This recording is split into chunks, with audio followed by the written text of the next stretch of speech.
లైఫ్‌లా కొన్ని బంధాలు ప్లాన్ చేయలేకపోవచ్చు గానీ, కొన్ని హార్ట్‌కి చాలా క్లోజ్ అయితాయి. అట్లా ఈరోజు నా హార్ట్‌కి క్లోజ్ ఉన్న వాళ్ళల్లో ఫిట్ వాట్సవ్ అనే ఒక పర్సన్ ఎప్పటికుంటాడు. ఏమైందో మొత్తం క్లియర్‌గా చెప్తా. ఇంగా మన కాంపిటీషన్‌కి 92 రోజులు మాత్రమే ఉంది. 2022 మార్చి 22 యూట్యూబ్‌లో ఫిట్ వాట్సవ్ వీడియో చూసి 700 కట్టి జిమ్‌లో మెంబర్‌షిప్ తీసుకొని జాయిన్ అయ్యాను. ఆయన మాటలు, ఆయన జర్నీ, ఆయన స్ట్రగుల్స్ చూసి మోటివేట్ అయ్యి ఆ టైంలో నా వెయిట్ 93 కేజీస్. ఆయన వీడియోలు చూసుకుంటా ఇన్స్పైర్ అయ్యి 57 కేజీస్ వరకు వచ్చిన. సో ఇంత ట్రాన్స్ఫర్మేషన్ చేసిన కదా, ఆయనకి ఎప్పుడన్నా సరే థ్యాంక్స్ చెప్పాలి అని మస్తు అనుకున్నా. నాకు ఒకసారి చాయిస్ వస్తే ఒక ఫ్యాన్ బాయ్ లాగా కలవని పోయినా. ఆడ వరకు బాగానే ఉంది. ఇంకా తర్వాత ఇంకా లైట్ స్టోరీ. ఇంకా కొన్ని సిచ్యువేషన్స్లో వాట్సాప్ వీడియోస్లో ఒకలాకుంటాడు, బయట ఒకలాకుంటాడు అని అనిపించింది.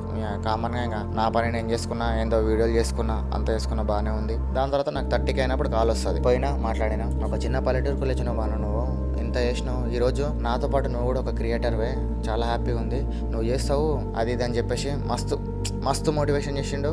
తెలియకుండా మస్తు హెల్ప్ చేసిండు నాకు. దానికి ఎప్పటికీ నేను థ్యాంక్ఫుల్గా ఉంటా. ఇంకా నాకేమనిపించింది అంటే, మనం ఒకసారి రైట్ అనుకున్నది రాంగ్ అవుతుంది, రాంగ్ అనుకున్నది రైట్ అవుతుంది. నేను రాంగ్ అనుకున్న పర్సన్ నువ్వు లైఫ్లో సక్సెస్గా బాను, నువ్వు ఒక స్టేజ్కి వచ్చేంత వరకు ఫిట్ వాట్సవ్ అనేటోడు ఎప్పటికీ నీ బ్రదర్ లాగా తోడుంటాడని ఒక ధైర్యం ఇచ్చిండు. దిల్ ఖుషి అయిపోయింది. ఇంకా అరే నీ అమ్మ, నేను రాంగ్ అనుకున్న పర్సన్ ఇంత నా మీద కేరింగ్ ఏంద్రా బాయ్ అని చెప్పి షాక్ అయిపోయినా. చలో బాయ్, నేనే తప్పర్థం చేసుకున్నాను అని చెప్పేసి మనసులో ఒకటి రియలైజ్ అయినా. ఒక ఫ్యాన్ బాయ్ లాగా ఉన్న నేను ఈ రోజు ఒక బ్రదర్ లాగా అయిపోయినా. నేను ఇంత క్లోజ్ అయినా కూడా నీకు ఎప్పుడు చెప్పలే, ఈ రోజు ఇట్లా చెప్తున్నా. Thank you so much bye.